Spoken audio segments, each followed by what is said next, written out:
Jadi tubuh kita itu dominannya sebenarnya diisi oleh air ya, 55% ya. Kalau pada laki-laki sama 60%.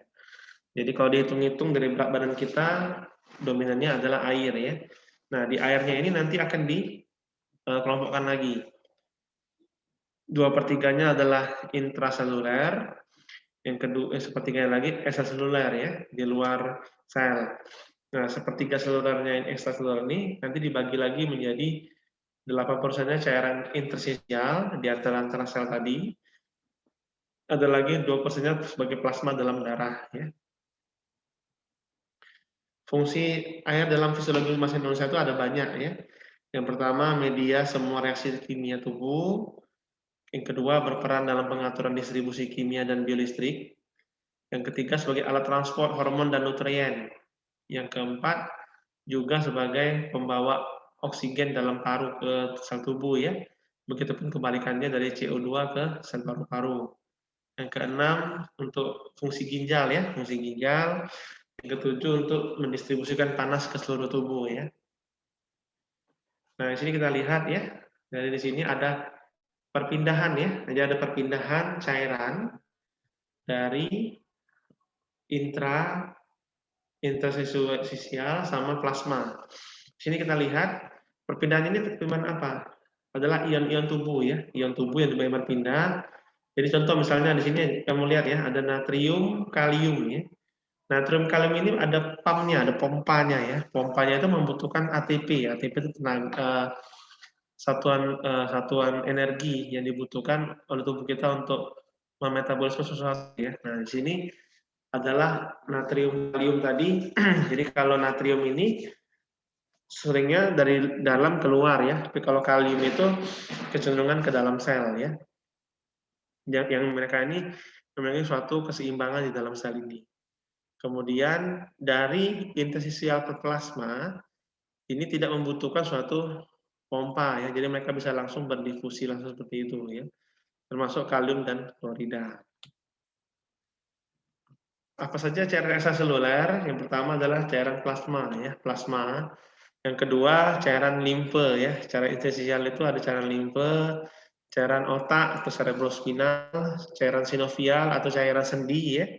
Ada lagi cairan mata ya, dalam mata itu ada cairan lagi namanya aqueous vitreous body, ada lagi limfe di endolimfe dan perilimfe, kemudian ada cairan pleura dan perikardium ya. Pleura ini merupakan lapisan yang menyelimuti paru-paru. Ada pleura parietal, ada visceral. Sama kayak perikardium juga dan peritoneum merupakan lapisan yang yang menyelimuti dari jantung. Kalau peritoneum perut ya. Nah, jadi dalam tubuh kita terjadilah suatu pertukaran cairan dan elektrolit. Dapat melalui 4 mekanisme ya. Pertama penyaringan filtrasi, kedua difusi, ketiga reabsorpsi, keempat osmosis. Adapun sumber-sumber cairan dalam tubuh kita yaitu melalui makanan ya. Makanan kayak sop ada air juga di situ ya. Soto ada air juga, kemudian ada minum, yang banyak minum ya. Ada juga metabolisme ya, produksi mili. Kalau pembuangannya melalui kulit, kalau kita panas, evaporasi ya, kemudian paru-paru melalui pernapasan, melalui GI tract ya, kemudian melalui ginjal yang paling utama untuk saat kita memproduksi urin ya. Nah, ini adalah satu regulasinya. Jadi kalau misalnya kita lagi haus, maka produksi saliva kita akan menurun ya, cairan saliva menurun, terjadilah peningkatan osmolatas darah, volume darah menurun ya. Nah, yang nanti semuanya ini akan menstimulasi ya ke pusat haus dari hipotalamus. Yang nanti semuanya akan menimbulkan rasa haus sehingga seseorang akan meminum sehingga cara tubuh akan kembali normal ya. Jadi kalau volume darah juga ini, kalau volume darah yang menurun misalkan akibat diare ya ataupun muntah hebat ya, tekanan darah menurun, maka tubuh kita akan menahan air ya, akan menahan air dan membuat perasangan pusat haus dari hipotalamus ya. Nah, ada juga dipengaruhi juga oleh asupan garam ya, NaCl. Jadi kalau natrium kloridnya terlalu tinggi, maka akan terjadi peningkatan osmolaritas dari plasma ya. Nah, nantinya akan membuat volume darah akan meningkat. Di situ jadi peregangan jantung, produksi renin ya. Renin ini merupakan hormon yang diproduksi oleh ginjal, merubah angiotensin 3, 2 menjadi 1, yang nanti ujung-ujungnya adalah membuat air lebih untuk ditahan ya, sehingga volume darah akan menurun di situ ya. Jadi air akan diserap dengan tujuannya supaya menyeimbangkan volume garam tadi. Sama kayak kita buat kopi, kalau kopinya terlalu pahit, kita tambah apa? Tambah air biasanya ya. Nah ini mirip-mirip lah. Tapi kalau kita buat kopi kan kita tidak mungkin buang airnya, kita pasti tidak mungkin membuang kopinya, kita tambah air kan. Kalau di dalam tubuh kita agak berbeda, dia bisa mengurangi juga komposisi dari garamnya ataupun mengurangi airnya ya. Jadi ada juga pengaturan melalui osmolaritas cairan tubuh ya. Jadi ada hormonnya namanya antidiuretik hormon ataupun ADH ya. Di mana nanti hormon ini akan membuat permeabilitas darah akan meningkat ya, sehingga darah itu menjadi cairan itu sulit untuk melewati suatu membran, membuat air menjadi menumpuk ya, karena kan airnya berkurang nih ya. Kapan ADH akan diproduksi ya atau mulai aktif? Jika ada cairan yang keluar ya berlebihan seperti volume darah yang turun, pada pendarahan dan lain-lain ya, akibat dehidrasi, sesak napas ya, ada muntah hebat, ada diare, demam, evaporasi yang berlebihan, ataupun luka bakar yang besar ya, karena luka bakar ini kan membuat kulit kita tidak bisa mengatur penguapan air ya. Nah ini ada juga konsentrasi elektrolit, baik itu kation ataupun anion di dalam sel ya. Kita lihat di sini ya. Jadi kalau di dalam sel, seperti tadi yang digambar tadi ya, maka karena kalium itu dominannya bergerak ke dalam sel intraselular, maka di dalam sel adalah yang paling tinggi adalah kalium ya. Kamu lihat sini ya, kuningnya tinggi sekali ya.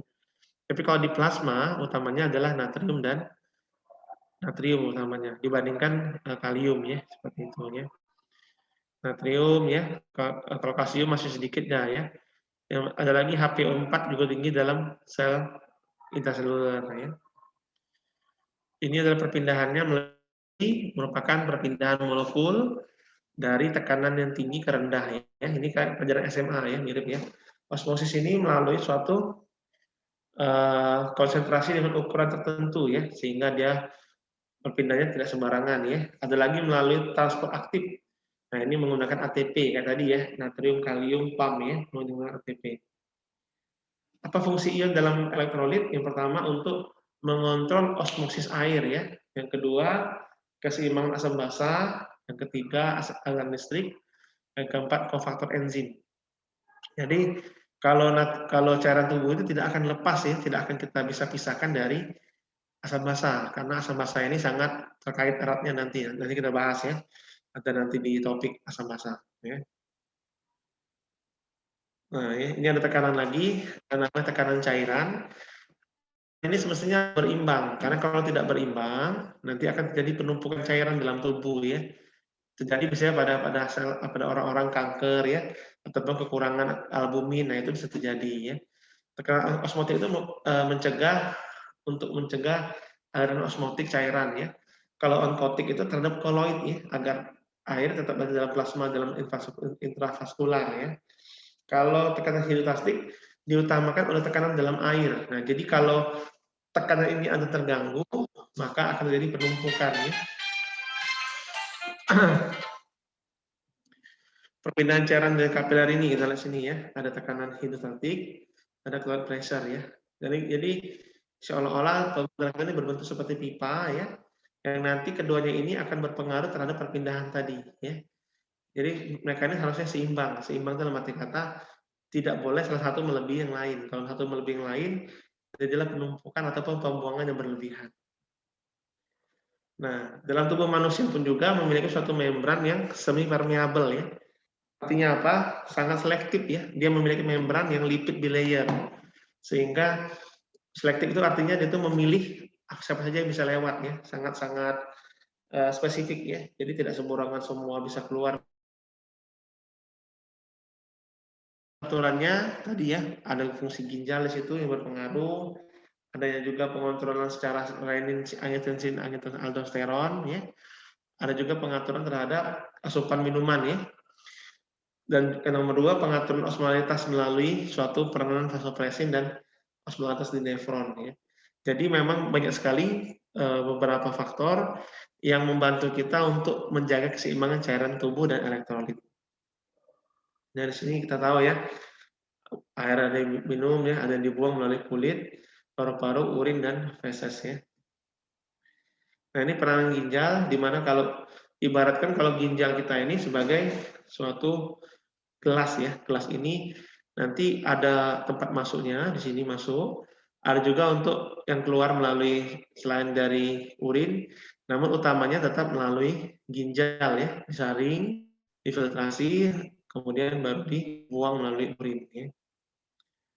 Nah, ini jadi satu ginjal itu tadi dari 1 juta nefron ya, lebih malah. Jadi apa itu nefron? Merupakan suatu sistem ya, unit kecil yang terdiri dari ada namanya capsula Bowman, tubulus proximal, loop of Henle, tubulus distal dan tubulus pengumpul di sini ya. Yang nanti kesemuanya ini akan memiliki suatu fungsi masing-masing. Contoh misalnya kalau capsula Bowman fungsinya untuk filtrasi ya, filtrasi darah ke dalam lumen. Baru nanti di sini di tubulus proximal akan terjadi suatu penyerapan kembali ya makanan ataupun cairan yang masih bisa digunakan ya. Kemudian ada juga pembuangan ya, di sini ada peritubural kapilari yang untuk mensekresi ya darah dalam lumen ya. Kemudian di sini masuk di sini sama terjadi juga reabsorpsi di sini reabsorpsi. Nah di sini baru sekresi lagi kembali ke dalam distal lagi, baru nanti semuanya akan dibuang ke dalam urin ya. Nah ini tadi sudah kurang lebih sudah sama tadi ya, ada respon terhadap tekanan darah ya. Tekanan darah yang menurun akan membuat peningkatan dari reseptor dari reseptor kita sehingga akan memicu ya refleks dari hemostatik. Nanti kita akan mulai haus ya, ngerasa kita punya pembuatan kita akan mengecil untuk mencegah terjadinya suatu vasodilatasi ya. Ada juga atriopeptin ya, tadi ya semua hormonal tadi yang berpengaruh. Nah, sebentar ya, ada telepon bentar ya. Satu atrial peptid ini akan mempengaruhi hipotalamus, ginjal, korteks ginjal sama medulla oblongata. Yang nanti kesemuanya nanti akan membuat suatu keadaan di mana natrium akan ditahan dan dibuang ya, pembuangan akan lebih banyak agar nanti volume darah akan dapat menurun ya.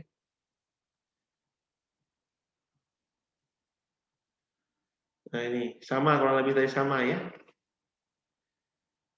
Kita tadi, nah kita bahas satu-satu ion tadi ya. Kalau natrium, nah telepon lagi sebentar deh ya. Kalium pam ya. Di sini sangat bebas dia ya. Jadi dia ini fungsinya untuk keseimbangan anion ya klorida ini ya.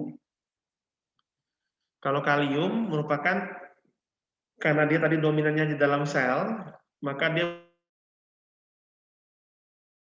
ya dan juga repolarisasi, terutama pada otot jantung nih ya. Jadi kalau kaliumnya sangat tinggi, itu bisa aritmia jantung misalnya ya. Tapi kalau kaliumnya rendah, itu bisa terjadi suatu keadaan henti jantung mendadak. Jadi disinilah kita perlu pelajari natrium kalium ini untuk kita berhati-hati ya. Juga itu elektrokardiografi. Kalau dia tinggi titol ya, ada gelombang T yang tinggi, nah itu biasanya kaliumnya sangat tinggi ya, karena dia bisa juga dibaca. Ada lagi bikarbonat. Kalau bikarbonat ini diatur oleh ginjal.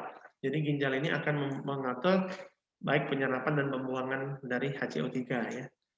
Kalsium sudah tahu ya, sudah banyak kita dapatkan informasi dari iklan banyak untuk kesehatan gigi dan tulang ya.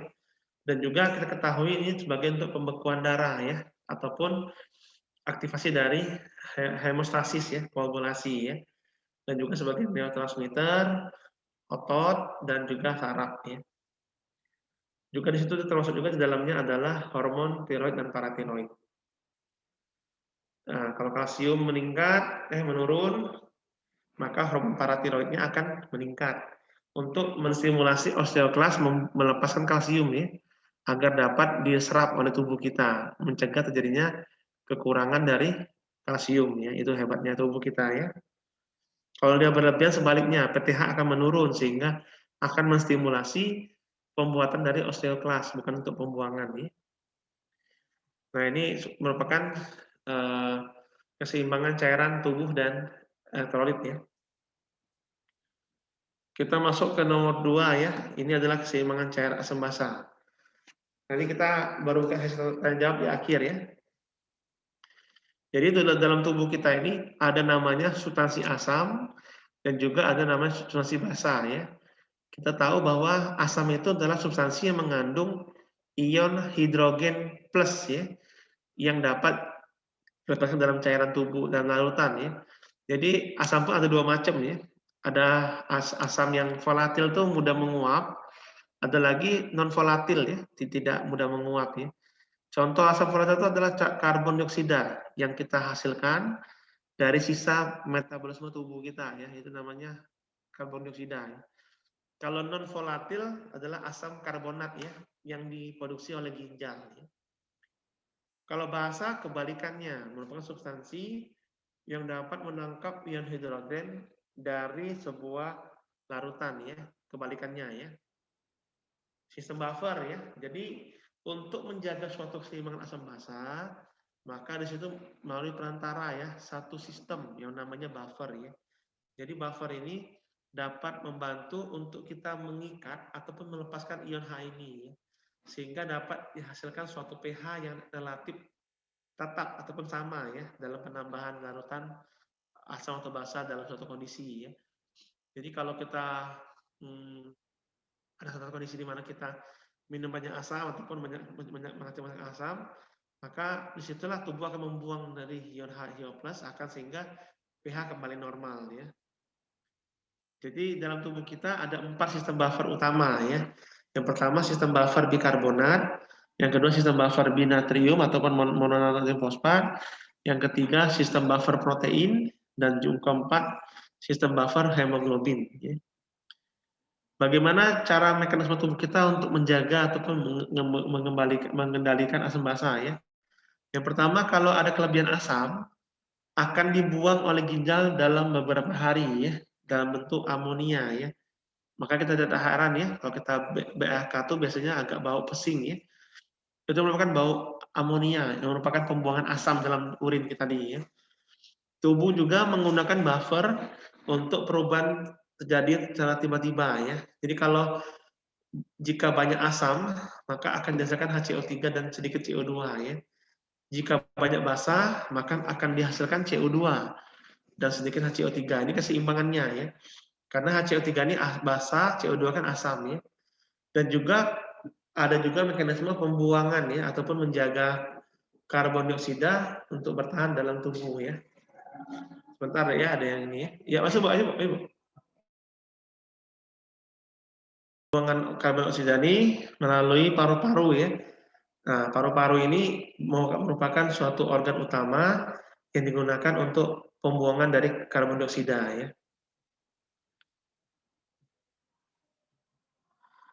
Jadi pengaturan keseimbangan asam basa yang utama itu ada melalui buffer kimia, melalui organ ginjal dan paru-paru. Jadi dua organ ini yang utama ya, baik ginjal dan paru-paru ya. Kalau buffer kimia merupakan untuk mencegah perubahan yang terlalu cepat terjadi ya. Jadi buffer ini merupakan sistem bikarbonat dan asam karbonik ya. Normalnya 20 bagian HCO3 dan 1 bagian HCO2 akan bisa berubah rasionya ya, sehingga pH akan berubah ya. Jadi kalau CO2 itu merupakan asam potensial. Jadi kalau HCO2 tambah ketemu air, menjadilah di situ asam karbonik ya, H2CO3. Kalau ginjal lebih utama untuk mengatur kadar CO3 dalam cairan ekstraseluler ya. Dia dapat merasuki kembali dari tubulus ginjalnya ya, sehingga terjadi kompensasi dalam beberapa jam sampai hari. Bila terjadi asidosis, maka ginjal akan membuang H plus ini ya. H plus ini dan menahan HCO3 ya. Jadi kalau asidosis di mana kadar pH kita menurun asam, maka ginjal akan membuang ya hidrogen plus dan menahan HCO3 ya. Kebalikannya kalau dalam keadaan basah, maka akan melepaskan ion HCO3 untuk mencegah terjadinya basa yang berlebihan ya.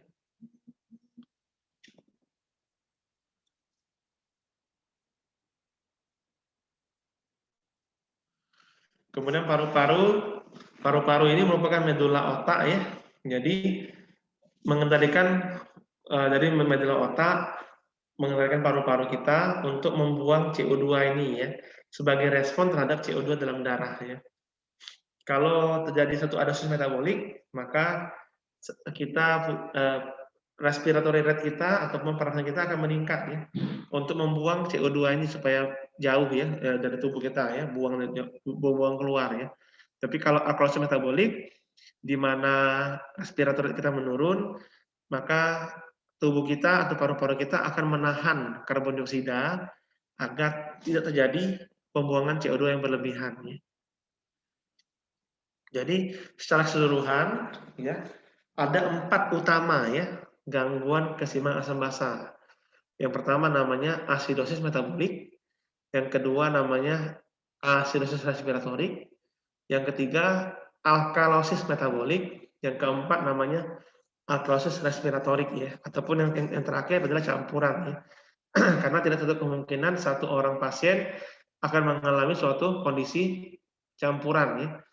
Kita bahas sekarang ya, tolong Dek fokus ya, ini agak susah ya. Kalau kalian fokus, kita akan bersama-sama bisa nantinya ya. Yang pertama ya, yang pertama namanya asidosis metabolik.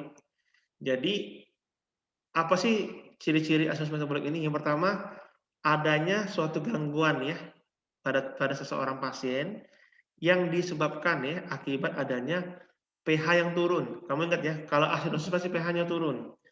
Kalau alkalosis kebalikan, pH-nya naik. Sama kayak pelajaran SMA dulu ya. Kalau pH-nya turun berarti asidosis. Kalau pH-nya naik berarti alkalosis ya. Kenapa dia bisa turun? Nah, di sini karena adanya konsentrasi yang rendah dari bikarbonat ya pada plasma ya. Jadi kalau kita tahu bahwa bikarbonat ini merupakan ion yang bersifat basa ya. Jadi kalau basanya rendah, otomatis menjadi asam ya, mengerti tidak ya? Jadi kalau dia asam karena rendahnya konsentrasi bikarbonat dalam plasma ya. Kenapa bisa demikian? Karena di situ adanya penambahan ion hidrogen ya. Jadi kalau ion hidrogen bertambah, maka dia akan menjadi asam ya. Atau adanya kehilangan bikarbonat yang banyak. Ya, jadi ada dua alternatif ya penyebabnya. Ada penambahan ion hidrogen yang bersifat asam ataupun pembuangan bikarbonat yang berlebihan ya. Apa saja contoh penyakitnya ya? Yang pertama bisa gagal ginjal ya, gagal ginjal. Jadi kalau metabolik ini tidak akan jauh dari ginjal ya. Karena dalam tubuh kita ini organ utama untuk pembuangan dari asam basanya adalah ginjal ya. Nah ini. Jadi di sini adalah contoh salah satu misalkan terjadi gangguan di organ tersebut, maka akan terjadi suatu keadaan asidosis metabolik ya, ataupun keadaan lain ya. Contoh misalnya di sini ya. Di sini ada penyakit diabetes ketoasidosis diabetikum. Ini merupakan suatu penyakit DM ya, atau DM ya, kencing manis, diabetes mellitus yang sudah parah ya, sudah end stage. Jadi tidak ada hormon insulin sama sekali dalam tubuhnya, sehingga tubuh akan memecahkan protein ya, protein berlebih. Nah nanti hasil dari protein adalah apa? Keton ya. Keton ini kalau berlebihan dalam darah dalam tubuh kita akan bersifat asam ya, sehingga menimbulkan suatu apa? Ketoasidosis diabetikum. Tapi secara keseluruhan itu namanya asidosis metabolik ya. Jadi terjadi peningkatan suatu zat asam yang terjadi akibat suatu metabolisme, itu namanya asidosis metabolik ya. Contohnya pada tadi ya. Yang kedua ada juga asidosis laktat ya. Laktat ini merupakan suatu keadaan di mana kalau tubuh kita ini bermetabolisme secara anaerob ya. Coba kalian ya, lari lapangan 10 kali lapangan sepak bola tanpa henti ya. Nanti akan merasakan bahwa pada sendi-sendinya akan nyeri ya. Itu berarti tertimbun laktat di situ ya. Nah, kalau ini dibiarkan terus-menerus, lama-lama bisa sesak napas nih ya. Dia satu keadaan asidosis metabolik. Karena laktat berlebihan menimbulkan suatu keadaan asidosis ya. Yang kelima, adanya zat beracun ya. Zat beracun ini sama tadi ya, fungsinya tadi bersifat asam ya, sehingga terjadi suatu peningkatan penurunan pH ya. Nah ini ada lagi kekurangan bikarbonat ya melalui pencernaan. Bisa akibat mencer hebat ya, berlebihan diarenya, ataupun adanya pasien yang mengalami yang menjalani terapi ileostomi, artinya pemotongan usus ya, sehingga tidak dapat menyerap lagi bikarbonat dalam tubuhnya ya. Ini tadi ya. Apa saja sih penyebab, apa saja akan gejala-gejalanya ya? Si pasien akan cenderung sakit kepala, mengantuk ya, terjadi peningkatan frekuensi dan kedalaman pernapasan ya. Jadinya napasnya itu kusmol. Kusmol itu artinya dalam dan cepat ya. Pernapasan kusmol ya, kusmaul. Dan nanti boleh cari di internet ya. Kusmaul ya. Itu mirip-mirip pernapasan serigala ya. Jadi kalau serigala menapaskan galak cepat tapi dalam ya napasnya itu ya. Dan juga terjadi penurunan curah jantung ya, ataupun curahan dari input dari jantung sehingga pH makin turun di bawah 7 ya. Terjadi penurunan tekanan darah, kulit asa dingin, disrepnia dan shock ya. Yang kedua ini juga ada juga namanya terjadi kronik ya, artinya suatu keadaan yang terjadi perlahan-lahan dalam waktu yang lama ya. Misalnya timbul pada gagal ginjal, karena gagal ginjal juga ada dua macam kan, akut sama kronis kan. Jadi kalau kronik ini ya terjadinya pelan-pelan, akumulasi dari pembuangan HCO3 yang berlebihan secara pelan-pelan ya. Yang kedua namanya keadaan alkalosis metabolik ya. Jadi ini merupakan suatu keadaan yang ditimbulkan ya oleh ya, kalau alkalosis berarti pH-nya meningkat ya. pH tinggi ya akibat satu. Pertama adanya kekurangan dari ion hidrogen atau kebaliknya konsentrasi bikarbonat tinggi ya. Jadi ada dua penyebabnya, adanya penambahan bikarbonat atau kehilangan dari ion hidrogen yang berlebihan ya. Apa saja penyebabnya? Bisa akibat tubuh terlalu banyak asam ya.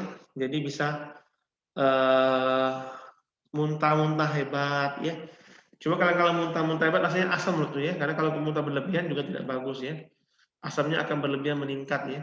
Ataupun bisa kebanyakan minum soda ya, atau soda ya, kayak minum-minuman soda kayak Coca-Cola, Sprite dan lain-lain ya. Ataupun kehilangan natrium kalium dalam jumlah yang banyak. Jadi kalau natrium kalium kehilangan, maka ion-ion lain juga akan ikut keluar ya. Keempat, penggunaan obat namanya diuretik ya. Jadi penggunaan obat diuretik ini membuat urin menjadi asam ya, terbuang keluar ya. Atau juga kelenjar adrenal yang terlalu aktif. Ini misalnya pada sakit namanya sindroma Cushing ya, di mana metabolisme asamnya menjadi lebih banyak di luar ya. Apa saja gejala klinisnya? Yang pertama sama kurang lebih ya, kesemutan ya, pusing-pusing ya. Kemudian terjadi suatu gejala kayak kram otot ya, kram otot. Ada juga karena pengaruh kalsium tadi ya. Yang ke ini ada juga penurunan pernapasan ya akibat aksi kompensasi dalam paru-paru ya. Adanya peningkatan denyut jantung, takikardi ya, dan juga penurunan dari gerakan usus dan bahkan sampai lumpuh ususnya ya, menjadi kembung nantinya, kembung. Sama juga ada terjadi kronik jika ya mendapatkan terapi diuretik dalam jangka waktu yang lama ya. Jadi ada pembuangan secara perlahan-lahan dari HCO3 ya yang berlebihan ya. Penahanan ya sehingga nanti menjadi basal ya. Gejalanya mirip ya sama kayak tadi ya. Yang ketiga adanya nama asidosis respiratorik ya, di mana pH-nya akan rendah ya. Kalau asidosis pasti rendah. Kenapa bisa rendah? Ada dua penyebab ya. Kalau pernapasan, ini kan expiratorik pernapasan, maka ada dua kemungkinan. Kalau dia asam akibat expiratorik, kemungkinan adanya HCO3 yang tidak dapat dibuang ya, bisa akibat adanya suatu gangguan dari kegagalan ventilasi dan lain-lain ya. Jadi kalau HCO2 yang berlebihan akan membuat terjadinya suatu keadaan asistosis respiratorik. Contohnya pada apa? Misalkan ada edema paru akut ya, edema paru akut artinya pasiennya sesak napas, si paru-paru tidak bisa bekerja dengan baik sehingga CO2-nya tidak dapat dibuang keluar tubuh ya. Atau juga aspirasi, keselak ya, keselak ataupun kemasukan benda asing sehingga menghambat proses pernapasan ya, sehingga CO2-nya akan menumpuk juga ya. Ada juga atelektasis, artinya apa? Artinya ada bagian paru yang rusak ya, sehingga mengganggu dari pembuangan CO2 ya. Pemberian oksigen pada pasien yang mengalami sesak napas lama ya. Pada pneumonia berat dan sistem pernapasan akut ya. Dapat juga terjadi pada penyakit-penyakit yang merusak otot pernapasan ya, seperti distrofi muskular, miastenia gravis ya, sindroma Guillain-Barré. Semua ini adalah kondisi di mana normal tetapi ototnya tidak bisa berfungsi dengan baik karena ada kerusakan ya. Makanya tadi membuat CO2 tidak bisa dibuang dari tubuh ya. Sehingga nanti akan terjadi peningkatan tekanan CO2 ya yang akan membuat terjadi suatu reaksi ke arah asam ya. Apa saja contohnya penyebabnya? Yang pertama bisa akibat overdosis ya, kayak obat-obat yang narkotik itu bisa ya. Trauma pada dada dan kepala. Jadi kalau trauma pada dada membuat kita sulit bernapas, nah itu bisa kalau kita biarkan lama-lama jadi asidosis ya. Yang ketiga edema paru-paru, ada sumbatan jalan napas, dan terakhir ada PPOM ya, penyakit paru obstruksi menahun nih. Ini pada orang-orang perokok berat misalnya ya, perokok berat nanti lama-lama dadanya akan membesar ya, itu membuat fungsi paru-paru tidak maksimal ya. Nah ini ya. Jadi kalau pada keadaan hipoventilasi, di mana CO2 tidak tertahan, maka CO2 ini akan berikatan ya dengan H2O ya, H2O ini air ya, yang akan meningkatkan dari HCO3 ya. H2CO3 akan dipecah ya menjadi H plus dan H2O ya, yang dapat meningkatkan dari PCO2 sehingga pH menjadi rendah ya. pH yang rendah juga bisa dapat meningkatkan ya suatu hormon. Hormon ini dari sel darah merah yang mempermudah pelepasan oksigen sehingga saturasi oksigen akan menurun juga ya.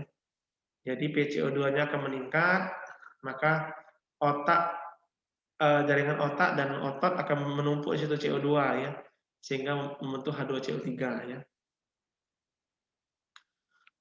Kalau nantinya PCO2-nya akan berlebihan, akan menstimulasi ya ataupun menginduksi pusat pernapasan medula oblongata untuk membuat suatu gerakan sesak ya, membuat supaya CO2 ini cepat-cepat dibuang ya.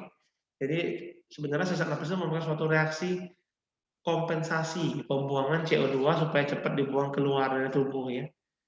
Apa gejalanya? Bisa pusing ya, bisa agak kebingungan karena dia kan kekurangan oksigen ya, muntah-muntah, letargi ya. Kemudian kalau juga dibiarkan terus nanti akan menjadi suatu pernapasan yang dangkal dan lambat ya.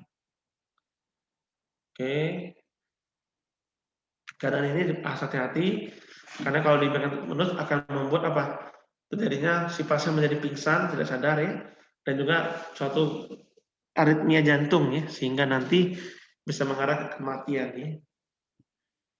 Ada dua macam juga, ada yang akut dan kronis ya. Kalau akut ya di bawah 6 jam ya. 6 jam, jadi kalau kronis sama kayak tadi ya. Bisa berbulan-bulan ke depan ya. Yang terakhir ada yang namanya alkalosis respiratorik ya. Di sini pH-nya tinggi ya. Ada sama tadi, ada dua macam, CO2-nya berlebihan dibuang ya. Maka sehingga menjadi basah ya. Nah ini ya. Apa saja yang membuatkan seperti demikian? Ini ya. Bisa adanya cemas. Kita mau ujian ya, bisa kita mau ujian, takut gagal. Nah, itu kita secara langsung kita akan membuat tubuh kita menjadi hiperventilasi ya. Sesak napas. Bentar ya.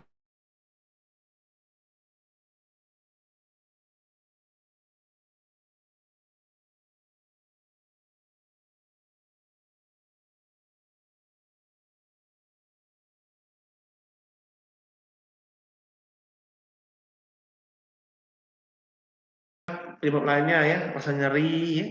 Nyeri, adanya gangguan hati, demam, aspirin, semuanya nanti akan mengarah ke keadaan hiperventilasi ya.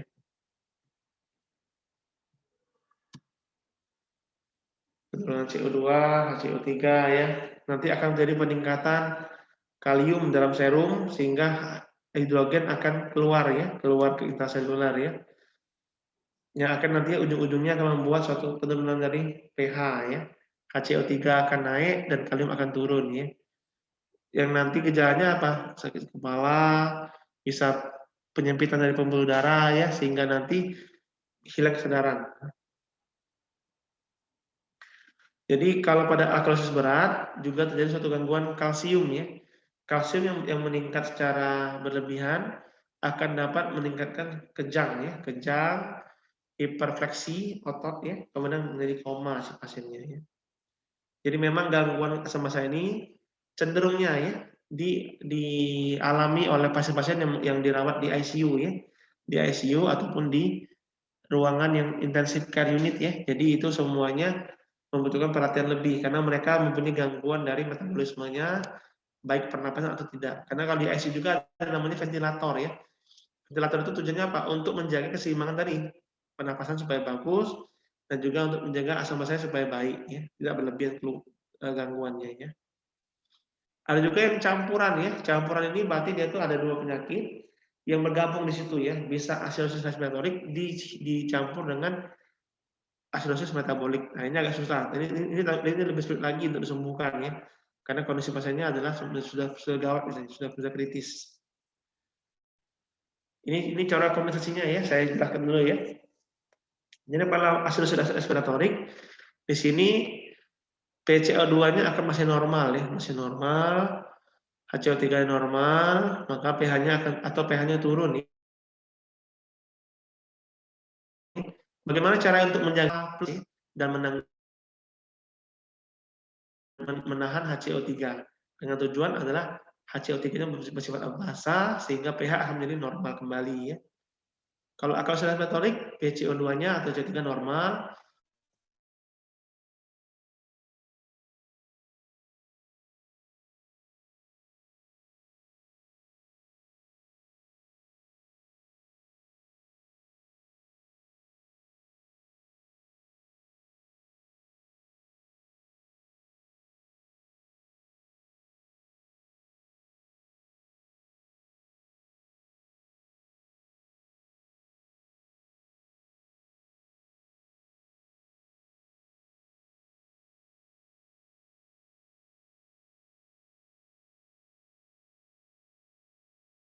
netral ya.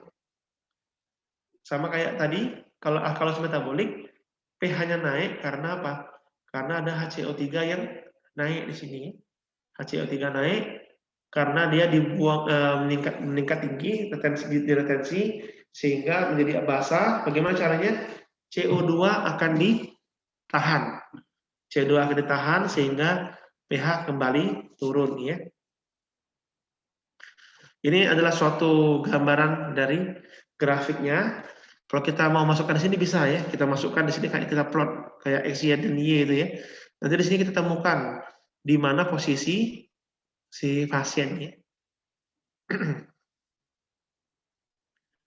Nah ini ya. Mungkin ini sekian saja ya, minimal tahu bahwa pH itu mencerminkan keseimbangan asam basa, kalau PCO2 untuk menjaga keseimbangan dari pernapasan ya, PO2 oksigenisasi dari pasien ya. HCO3 untuk menggambarkan dari ginjal ya, bagaimana dia menjaga HCO3.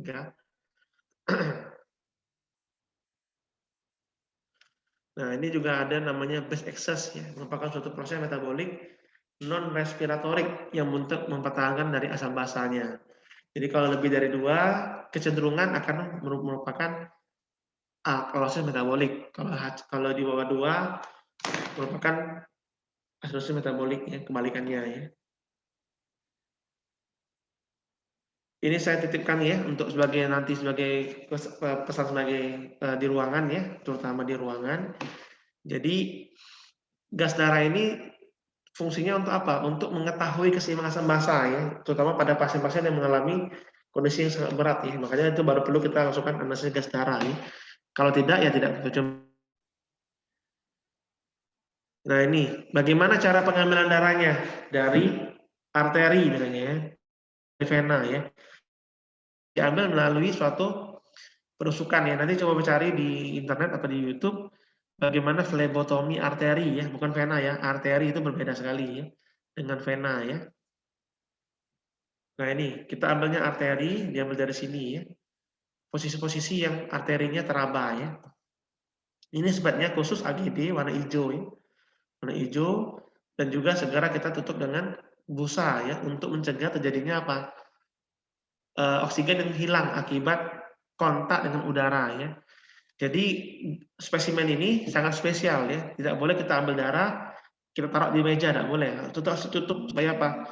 Mencegah terjadinya suatu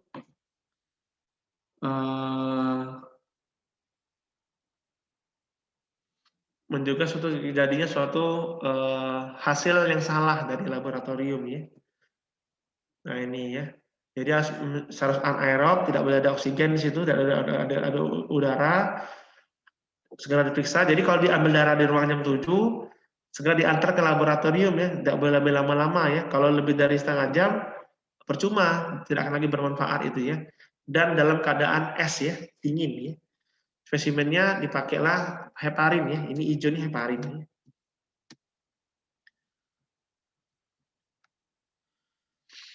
Nah ini ya, jadi jangan saya titipkan di sini karena apa? Karena sel-sel speknya ini sangat spesial dan sangat dipengaruhi oleh perubahan dari pengambil darahnya ya. Kalau di RSMH ini pengambilan darah dilakukan oleh perawatnya. Oke, ini alatnya cukup tahu saja ya. Sudah jam 4 hampir. Ya ini ya, jangan pernah menekan-nekan ya ataupun memijat bagian yang kita akan ambil darah ya. Akan terpengaruh, jangan terkontaminasi oleh alkohol ya, spesimen tadi. Nah ini ya, prosedur jangan lupa prosedurnya harus bagus, harus ada apa nih? Jangan tidak boleh tertunda di sini ya, dan juga pengiriman dengan es ya, jangan tanpa es ya. Baik, sekarang kurang lebih demikian. Di mana pH-nya turun naik ya, ini naik, ini ke bawah ya. Ini berarti kemungkinan adalah respiratorik. Ya. Tapi kalau metabolik kecenderungan searah ya, kamu lihat sini ya, searah ya. Ini sama ini searah. Ini searah ya. Itu cara ininya ya. Kalau kita bilang tuh jembatan keledainya ya. Kalau terjadi suatu pH-nya naik akibat HCO3 yang naik, itu biasanya metabolik. Tapi kalau PaCO2 yang rendah dan pH-nya malah naik, itu biasanya respiratorik ya. Ini hanya sedikit memberikan suatu ini ya. Kemudahan untuk kita menilai suatu kondisi ya. Baik, dari sini apakah ada yang mau ditanyakan? Silakan.